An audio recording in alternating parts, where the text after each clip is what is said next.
હળવદ તાલુકાના રાતાભેર ગામમાં વીજપોલ સ્થાપનાના મુદ્દે ગ્રામજનો અને ખેડૂતો દ્વારા ઉગ્ર વિરોધ નોંધાવવામાં આવ્યો હતો.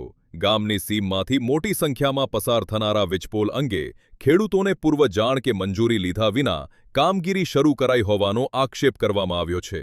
મળતી માહિતી મુજબ સોલાર તથા પવનચક્કી પ્રોજેક્ટ માટે અંદાજે 144 જેટલા વીજપોલ ઊભા કરવાની કામગીરી શરૂ કરવામાં આવી છે.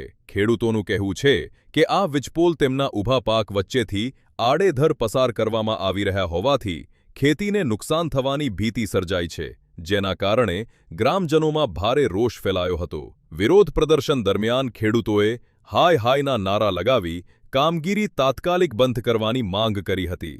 ગ્રામજનોનો આગ્રહ છે કે વીજપોલ ઊભા કરવા પૂર્વે ગ્રામ પંચાયત તેમજ જમીન માલિકોની સત્તાવાર મંજૂરી લેવામાં આવે અને યોગ્ય આયોજન બાદ જ કામ હાથ ધરવામાં આવે. આ મુદ્દે ગ્રામ પંચાયતના સરપંચ સહિત આગેવાનોએ ચીમકી આપી હતી કે જો ખેડૂતોની માંગણીઓ અવગણીને કામગીરી ચાલુ રાખવામાં આવશે તો આવનારી સ્થાનિક સ્વરાજ્યની ચૂંટણીઓનો બહિષ્કાર કરવામાં આવશે.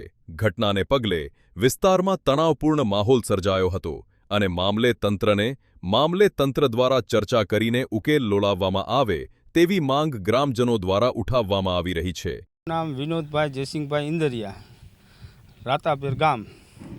અમારા ગામ પંચાયતની મંજૂરી લીધા વગર ડિવિઝન ઊભું કરી દીધેલ છે. ગૌચરમાં 144 થાંભલા ઊભા કરેલ છે અને માથક ગામમાં અહીંયા બધે એનઓસી લઈ લીધી. અમારા રાતાપેર ગામમાં એનઓસી લીધી નથી.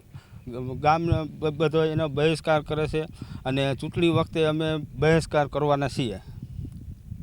મારું નામ મુન્નાભાઈ પરસોત્તમભાઈ કેરવાડિયા છે અને મારે માલિકીની જમીનમાં જ્યાં પવનચક્રી કિલમેક્સ કંપની છે એ લોકો દ્વારા પરાણે બળજબરીથી અને દાદાગીરી કરી અને અમારી વાડીમાં જે રસ્તો છે જ નહીં એ રસ્તામાં અમારી પાઇપો તોડી નાખે, આડેધડ એના વાહનો ચલાવે છે. અમે દરેક વખત વાહન રોકી છીએ તો દાદાગીરી કરી અને વાહન ચલાવે છે અને અમારું કોઈ સાંભળતા નથી. અને આડેધડ જ્યાં આવે ત્યાં થાંભલા અને ખેડૂતોને અને ખરાબામાં જ્યાં આવે ત્યાં થાંભલા નાખી દીધા છે. તો અમારે નાગરિક તરીકે અમને આમાં ન્યાય મળે એવી રજૂઆત અમે કરીએ છીએ. મારું નામ કેરવાડિયા અશ્વિન પ્રભુભાઈ. હું ગામનો એક નાગરિક છું, જાગૃત નાગરિક.